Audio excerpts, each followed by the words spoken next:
Capítulo 3. Empatía. El avión había llegado al aeropuerto de la capital sevillana a eso de las 3, hora española. Casi 8 largas horas de viaje, aunque la sensación fue mucho más corta para Eric, ya que estuvo dormido la mayor parte del trayecto.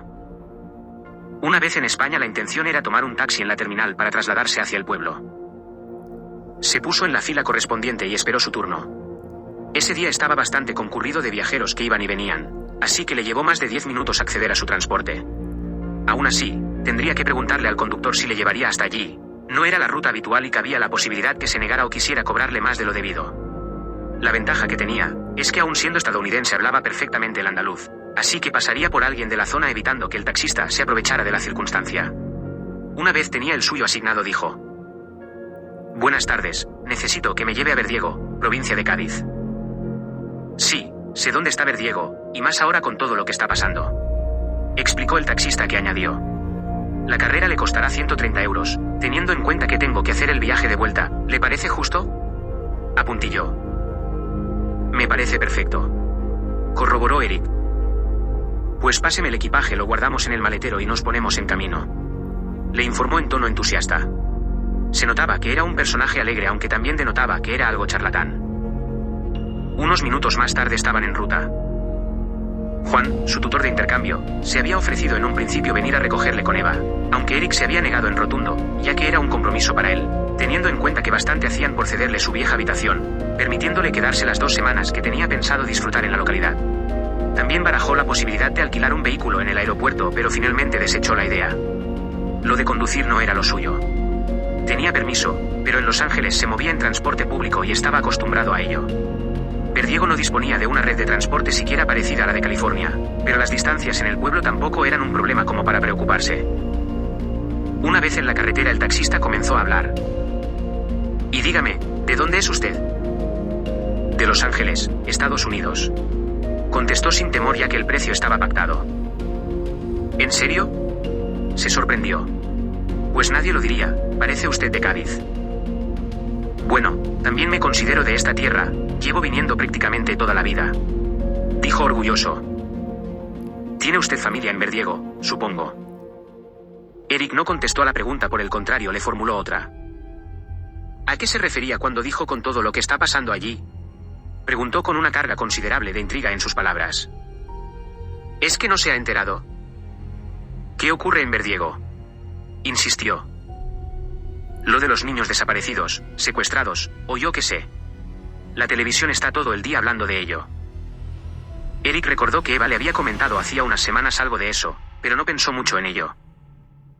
«¿Ha dicho los niños, en plural? ¿Es que han secuestrado a más de uno?», espetó sorprendido. «Pues eso parece, es terrible», concluyó el conductor. Eric sintió una especie de escalofrío. Por alguna razón saberlo le había afectado más de lo que en un principio afectaría a cualquier persona empática con los niños y sus familias. Pero no era eso, era otra cosa distinta que no sabía explicar. El sentimiento agridulce por dejar a Clarice embarazada de 6 meses en casa no era verdaderamente la razón. Creía que sí, pero ahora sentía que tenía que ver más con todo esto. Como si una especie de presentimiento le avisara de que su estancia en el pueblo no sería como las otras veces. Pensó en la pesadilla que había vuelto 10 años después. ¿Tendría que ver con ese sentimiento?, se preguntaba. Quizás el hecho de tener una infancia traumática le hacía ser más sensible con lo que pasaba con esos niños.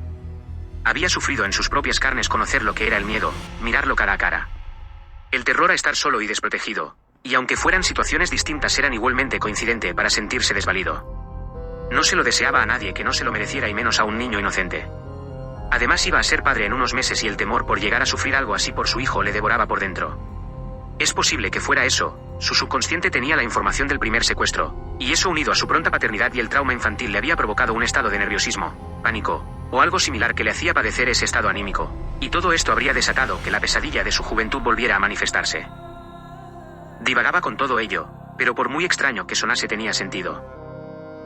El trayecto hasta el pueblo duró 1 hora y media. El taxi le dejó a varios metros de la puerta donde residían Eva y Juan, sus tutores de intercambio. Tenían 2 hijos que coincidían con su edad, Pablo y Sonia, pero en la actualidad no vivían en Verdiego.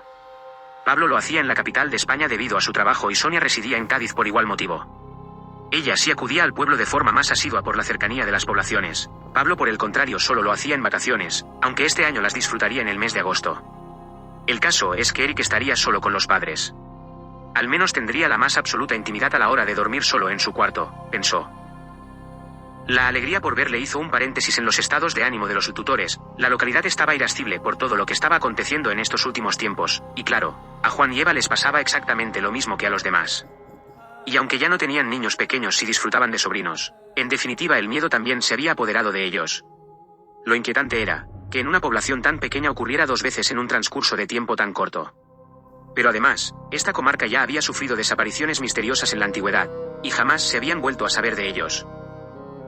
Aunque Eric había llegado en torno a las 5 de la tarde, la verdad es que estaba desfallecido. Hacía más de 9 horas que no comía nada, desde lo último en el aeropuerto. Eva le tenía preparado un buen almuerzo aunque estuviera fuera del horario. Berza jerezana, su plato favorito. Una inmensa alegría recorrió todo su cuerpo, estaba hambriento y el guiso desprendía un aroma casi celestial. Se reunieron alrededor de la mesa del salón y se sirvieron sendos platos. Habían tenido el detalle incluso de esperarle para que no almorzase solo. Aquella pareja eran unas personas maravillosas. Gente con principios y valores que también le aportaron a Eric en su adolescencia. Pablo había tomado su lugar en Los Ángeles con sus padres adoptivos, y también había sido una experiencia fantástica para él. Le permitió aprender un inglés perfecto que hoy día le era imprescindible para la labor que hacía en Madrid. Así que ellos dos se consideraban hermanos a todos los efectos. Aunque cuando le conoció realmente fue años más tarde en sus viajes a ver Diego. Con Sonia había sido otro tipo de relación un poco más complicada. Tuvieron un idilio hacía años que le metió en problemas con Clarice. Por ello que no estuviera en el pueblo era un alivio. Seguía enamorada de él, y era un compromiso y un fastidio tener que rechazarla constantemente.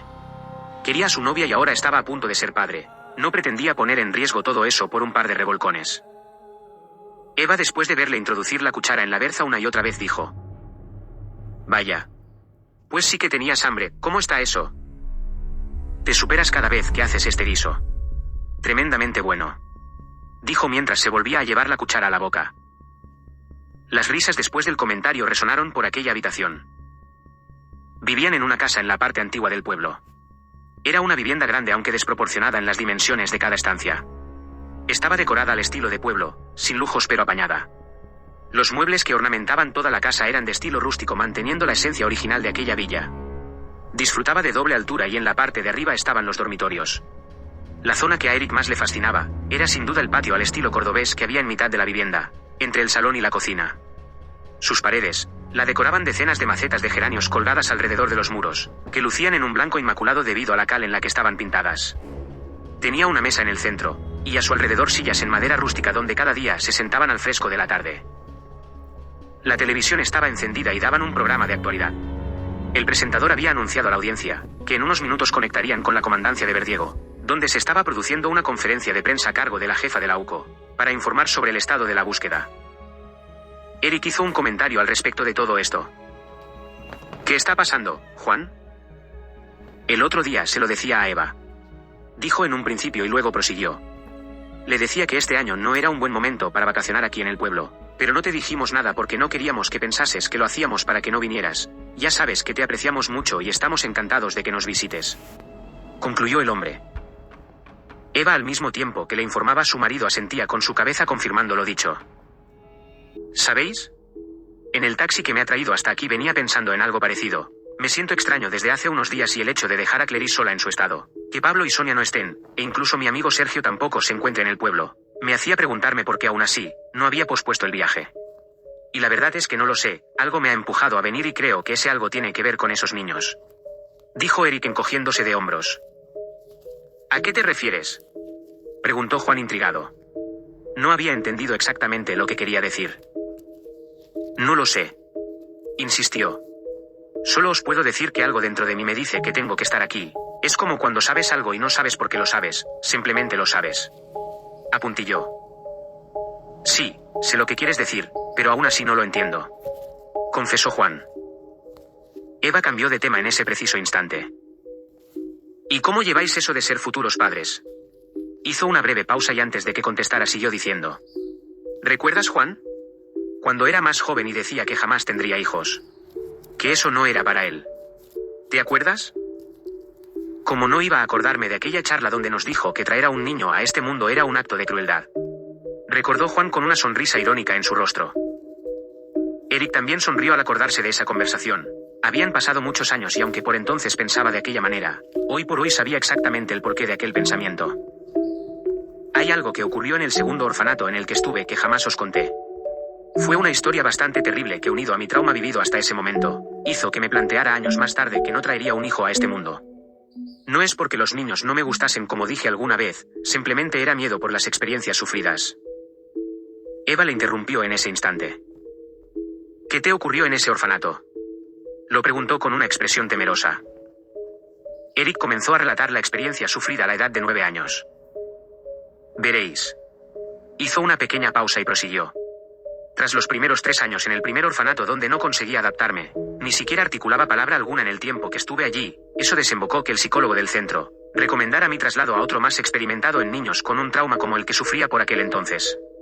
Me enviaron a uno de Los Ángeles Oeste y allí estaba Kevin. Un chico unos años mayor que yo. Rápidamente entablamos una amistad a raíz de un altercado a mi llegada con los típicos abusones. Intentaban amedrentarme por ser el nuevo en el colegio, pero Kevin salió en mi ayuda inmediatamente. Él era un chico bastante respetado en el orfanato. Sus padres habían fallecido unos años antes en un accidente de tráfico, y se había quedado sin familia y solo en el mundo. Era un chico alegre y con mucho desparpajo, pero algo gamberro, el alma de aquel lugar sin duda. Yo no hubiera podido sobrevivir allí sin él. Mi carácter empezó a cambiar desde entonces y comencé a salir de las tinieblas en la que estaba. Al tiempo era otro niño distinto, alguien totalmente nuevo. Lo que los psicólogos no habían podido hacer lo había conseguido Kevin con su amistad y en tan solo unas semanas. Hizo una pausa para beber del vaso y continuó. Los dormitorios de aquel orfanato eran alargados y repletos de literas, unas junto a otras. En la penúltima estaba yo, mi cama era la de abajo. Kevin cambió su sitio con el niño que ocupaba la de arriba, y desde casi el principio dormíamos en la misma litera cada noche. Un día todo cambió. Uno de los educadores, un tipo gordo, desagradable con fama de aporrear fácilmente a los niños que se salían de la disciplina del centro, y que esa noche estaba al cuidado de los dormitorios, escuchó cómo hablábamos. Una vez apagadas las luces estaba totalmente prohibido hacerlo. Entonces se acercó con la linterna y Kevin se negó a delatarme. El educador le insistió que le dijese con quién había estado cotorreando, pero él no dijo nada. Por el contrario, le indicó a ese gordo ceboso que lo había hecho solo. Este le obligó a levantarse de la cama llevándoselo a continuación. Recuerdo que estuve toda la noche esperando su regreso. Estaba preocupado por no saber el castigo al que le estaban sometiendo, pero sucumbí al sueño y me quedé dormido. Por la mañana con la sirena, así nos despertaban cada día, me asomé a su cama y allí estaba, pero algo había cambiado en él. Tenía la mirada perdida y aunque intenté que me hablara parecía como si no me viera, como si no estuviera allí, como si fuera un extraño. A partir de ahí, Kevin se mostró áspero, siempre estaba solo y casi no hablaba. Yo no entendía nada, y de vez en cuando por la noche ese gordo ceboso regresaba a la litera, le susurraba algo al oído y se lo llevaba. A veces le veía regresar y otras veces no. Un día decidí seguirlos, necesitaba saber qué estaba pasando. Lo que vi ese día se me quedaría grabado en la mente para el resto de mi vida. ¿Qué fue lo que viste? Le interrumpió Juan con un tono de voz acongojada. Ese gordo asqueroso estaba abusando de Kevin, y no solo de él. Lo que vi en ese sótano al que se llevaba a los chicos, fue algo tan asqueroso y terrible, que me resulta casi imposible describirlo. Les sometía de las formas más repugnantes que podáis imaginar, e incluso, les daba descargas eléctricas en los genitales con una batería de coche. ¡Por Dios!, exclamó Eva horrorizada. Una mañana Kevin no estaba en su cama con la sirena. Ese día nos informaron que se había intentado suicidar en el baño cortándose las venas. ¡Qué barbaridad!, exclamó Juan interrumpiendo el relato. Espera, aún no acaba esta historia. Hizo una breve pausa para coger aliento y prosiguió. Ya no le volvimos a ver por el orfanato. Ni siquiera nos informaron si estaba bien o estaba muerto. Durante mucho tiempo estuve desesperado por no saber nada de la suerte que habría corrido. Pasaron 3 años, y ahora sabréis, por qué me cambiaron una tercera vez de orfanato antes de mi adopción. Una mañana estábamos en clase y se empezaron a oír gritos y lo que parecían ser disparos. Un chico de 15 años armado con un subfusil semiautomático había irrumpido en aquel centro disparando a todo lo que se movía. Ese chico era Kevin. Mató a mucha gente ese día, educadores, vigilantes y niños, muchos niños. El gordo ceboso estaba de turno esa mañana. Cuando comenzó todo le vi esconderse en una estancia donde se guardaban los enseres de la limpieza. Kevin llegó a la zona donde nos encontrábamos y lo hizo disparando de forma indiscriminada. En un momento dado lo tuve frente a mí. Me apuntó con el arma y lo que vi en su rostro fue pura maldad. Ese niño no era el Kevin que yo conocí. En ese momento supe que moriría, y lo haría a manos de la única persona a la que había querido y respetado, pero no disparó. Se quedó parado mirándome como esperando algo. Yo solo señalé con mi brazo hacia la dirección donde había visto esconderse a ese desgraciado. Kevin se dio medio vuelta yendo hacia aquel lugar. Abrió la puerta oyéndose a ese ceboso suplicar por su vida. Acto seguido vació el cargador entero sobre ese asqueroso. A continuación introdujo uno nuevo, se llevó el arma a la boca y se voló la cabeza. Dios, exclamó Eva apretando la expresión de su rostro. La moraleja de todo esto es que en este mundo hay mucha maldad, pero no por ello tenemos que vivir con miedo. Cuando decidimos ir a por nuestro primer hijo, recordé todo lo sufrido en mi niñez, pero al mismo tiempo, supe que no podíamos vivir pensando que algo así nos pudiera ocurrir, porque entonces no viviríamos. Por ello decidimos tener nuestro hijo y decidimos darle mucho amor y protección. El caso de Kevin es la prueba palpable que un niño puede convertirse en alguien que no es, si no recibe el cariño, el amor, y la comprensión de personas que le quieran. Por eso yo no me convertí en Kevin, por muchas vejaciones que sufriera. Tuve la suerte de encontrar a tiempo ese amor que me brindaron mis padres adoptivos que me salvaron, y luego os conocí a vosotros que me colmasteis de más amor y comprensión, así que gracias. ¿Y a ti te hizo algo ese hombre?, preguntó ella algo temerosa. No, con eso tuve suerte, supongo. Ese hombre siguió sometiendo y abusando de niños todo ese tiempo, pero yo no entré nunca en sus enfermizas y repugnantes prácticas. En fin, ¿queréis que vaya a por ese helado que tanto os gusta? Y así de paso veo si está en su turno Esteban, es el único amigo que tengo ahora en el pueblo, supongo. Invitó Eric cambiando drásticamente el tema. Me parece bien, si traes helado cuenta conmigo. Le agradeció Juan. Pues voy a ver si está en la gasolinera y en un rato regreso. Gracias por esta comida espectacular, Eva. De nada, es un placer, te mereces todo. Eres un chico estupendo.